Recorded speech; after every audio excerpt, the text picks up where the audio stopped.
I'm Elisa Mortensen, and this is Undo Redo. Let's take a look at all the things that happen in life that we would like to undo and have a chance to redo. Hello, my friends. This spring, coming up are so many opportunities to learn more about managing your feelings, creating happiness for yourself, and becoming closer in those relationships that you struggle in. 2 of them are on March 23rd, one in the morning at 10 a.m. in Ogden, specifically located behind the Copper Nickel Event Center in that building. It's about ridding your mind of toxic thinking and protecting yourself with boundaries moving forward from there. The other one is in the evening, 7 p.m., and it's slumber party style in your comfies and having amazing dessert. We will be releasing anxiety and understanding our triggers better. And it will be in West Haven, Utah, in an event room upstairs from a preschool called Dirt Learning. And the staff there, the preschool staff, will be providing babysitting for this event. So just grab your most stressed out friend and get there. You'll leave an improved version of yourself, and you'll be armed with several new ways to cut overwhelm and stress like a boss. So help heaven really reach someone by bringing them with you. Find people that are stressed out and have anxiety and people you complain to the most and bring them. It will give you both a deeper kind of self-care than going and getting a pedicure would. And then you'll have so many more solutions to talk about to handle all the problems you've been stuck with. So it's perfect. And Undo Redo Retreat is happening again, and I'm so excited. I just get better and better at this every time I do one. It's April 12th and 13th, so 10 a.m. on the 12th-ish to 6 p.m. on the 13th of April. And it's in a beautiful home in Ogden Valley. And I know we're all unorganized and tired most days because we need to disconnect from our life in order to reconnect with ourselves. We always think it's about the achievement. When this is done, when I do this, when I get this done, when it's clean. But it was never about the achievement. It was always about the alignment. And you'll see the difference instantly because living a life that is aligned feels rewarding whether things get done or not, whether people behave perfectly or not, things run smoothly or not. I promise you, this retreat, you'll go into you and you'll find the thing that is stopping you from having that sort of life. So get there, get your, have a mother-daughter or a best friend or get a group of friends and all challenge each other to level up while you're there. Today's episode, I'm kind of excited about how to argue well. Who would love to know how to argue well? And it may not be what you think, and you'll have to tell me what you think, but I want you to be aware of your thoughts about arguing. And for this episode's purpose, just think about how do you feel about having arguments? We all experience arguments differently, so it's interesting. Some of us, if we had our way, would avoid it altogether, right? Arguing is a natural process of communication, though.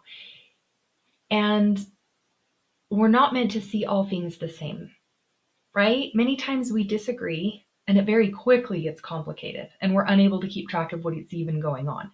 And it feels overwhelming and confusing, which means no one's at their best behavior, and we end up trying to be right or spend too much of our time trying to convince other people of our way.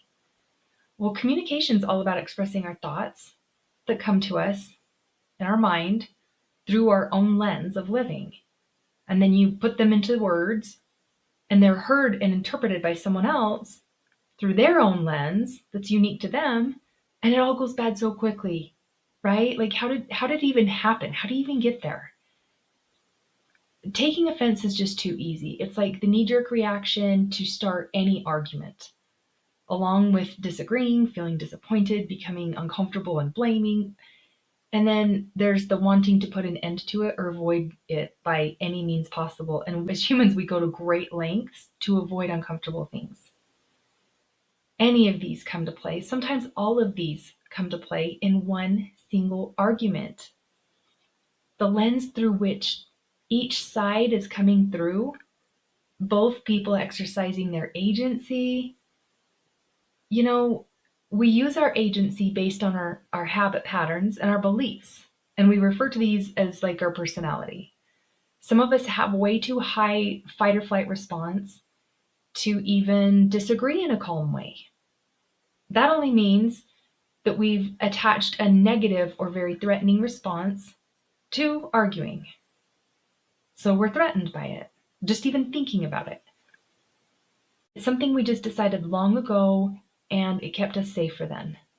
But now it's not helpful because avoiding talking about hard things and not being able to be calm is an issue because we can't move forward.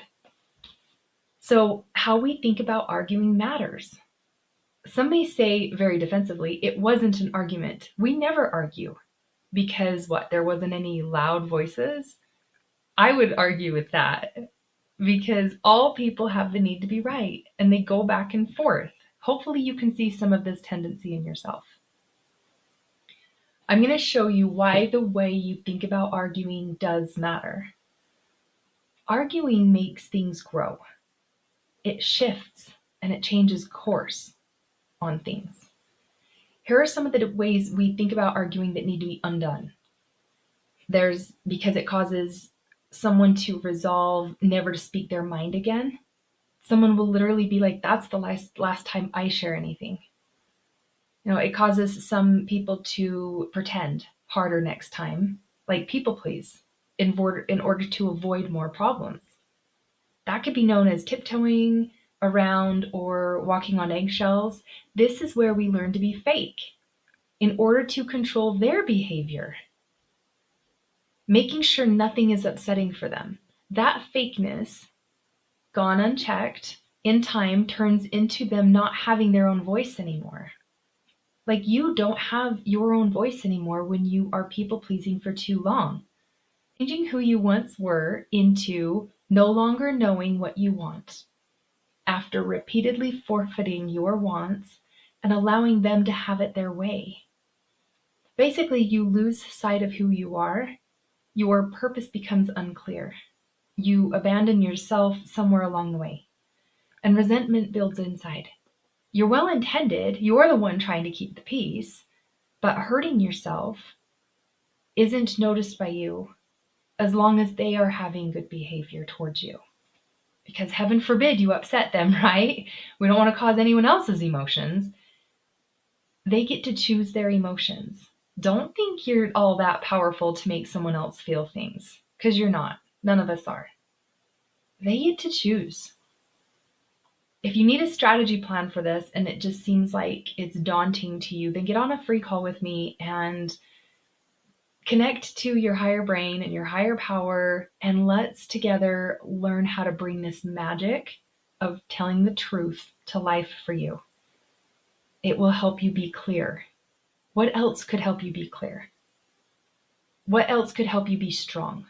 Because quietly suffering inside yourself while living a fake life, one of like blaming yourself if they choose poor behavior or negative emotions or adding to the problem, when you know better, it stifles all growth meant to happen in this life for you and them. Our very purpose of being here, why Eve partook of the fruit in the first place, was to experience good and bad. Those are the truths. There's no truth in a shallow life of ignoring your inner voice. You'll be called to say some things. I guarantee that. They're not going to be mean or rude things, but you're going to speak up. Here's many reasons for seeing arguing differently from now on. You could call it your arguments redone, and you could try on any one of these because this is the truth. The truth is it's good to argue. To go about it with new understanding and find clarity in its purpose will serve you well. How much could everyone possibly benefit from arguing? Right? It's actually very beneficial to argue, and your intentions do matter. Your intentions must be set to go into the conversation without needing to fix or change anything, or to make them fix or change anything. It's just an exchange of information. Arguing is ideal, and disagreements are key to achieving a deeper, more authentic connection. If some of you are really confused right now, it's because I'm really a life coach and I'm telling you to go ahead and go argue. Yeah, because it's not all about what you think it's about. It's about the purifying process. If you're trying to purify water or metal, you expose all of its hidden impurities and you pull them out. It strengthens.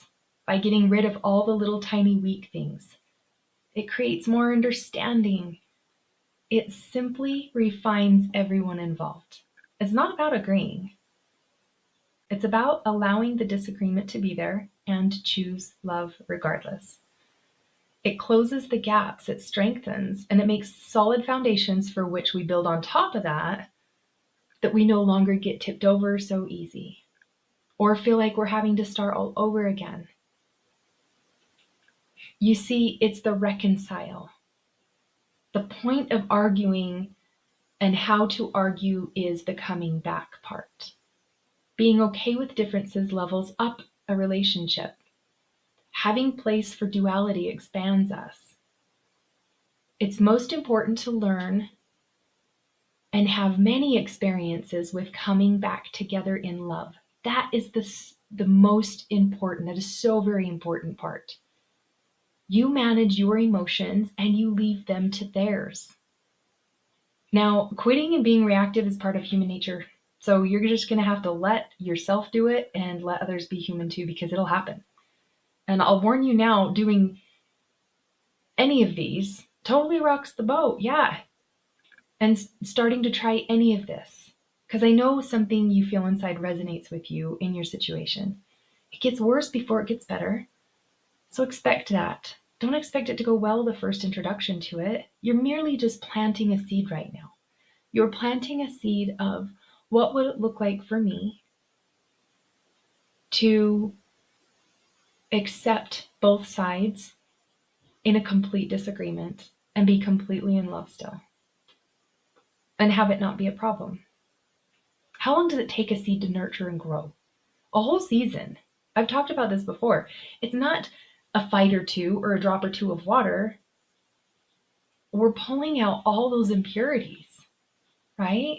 So you're saying things that have been kept inside of you for some time. Some of them are necessary to be said because they are your truth, and some of them aren't because they're just mean and rude and vindictive and they're complaining and blaming. So be careful what you choose to say. Own your truth, right? Because we're not going into an argument to fix them or change anything. We're just saying what we really, really feel like and what we are and the dark places we go to. And sometimes it triggers it when they do certain things. You go to these dark places. And you just need to own that out loud. All right? Now, pulling out all these entrenched impurities from yourself is painful for everyone. But on the other side of it is clean water. It's the strong steel. It's the better product, the better life.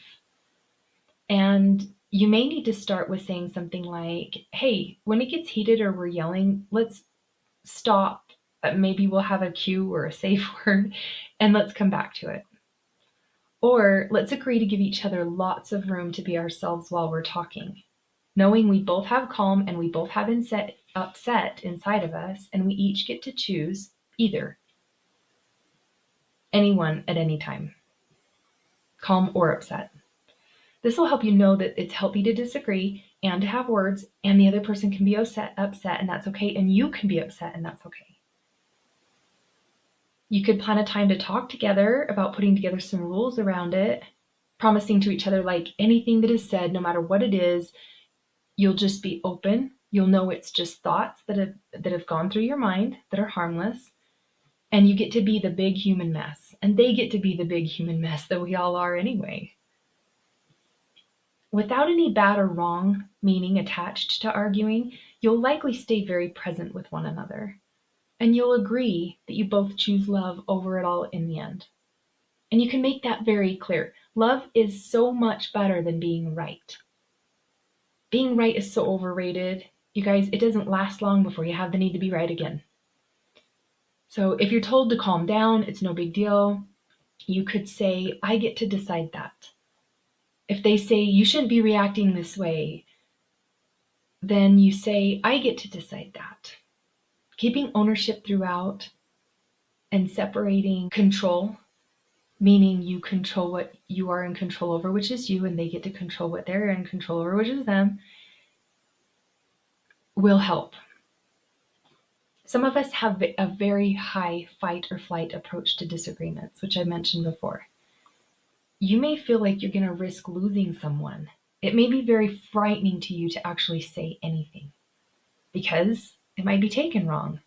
It might seem harsh, but it's none of your business how they choose to react. If you're meaning to speak your truth from a place of love and desire to deepen connection with honesty, be willing to acknowledge openly how you feel to them and express to them what your dream is, what is possible for your situation. And just be allowed to have hundreds of thoughts, good, bad, and indifferent. That is where the magic happens. Owning your truth is where the magic is found. Risk it to have real, right? Otherwise, it'll be shallow. It's a lifelong of pretending and people pleasing, and we all know what a superficial relationship that is. Never being truthful, never really saying what's on your mind, good, bad, or indifferent. We're not really bad people. We love the people we're talking with. We don't have to go crazy or be against anyone and be their enemy. Be you. Be broken. Be good. Be ugly. Be loving. Be stupid. Be bad. All of it's you. Becoming someone who is genuine is learned. It's a learned behavior. So just start doing it. Do it anyway. Evolve. Progress. Your superpower is your agency, and it always has been. And your kryptonite is hiding, pretending, which is similar to lying. And you can see it and you know better than that. My job as your coach is to keep you empowered, to align you with your divine self. Only you know your true purpose. Because we're children of God, most of our purpose is to help those we love, to help them along. And this is it. Help ourselves get rid of all those things and allow others to get rid of all those deep, dark pains and suffering that are inside of us.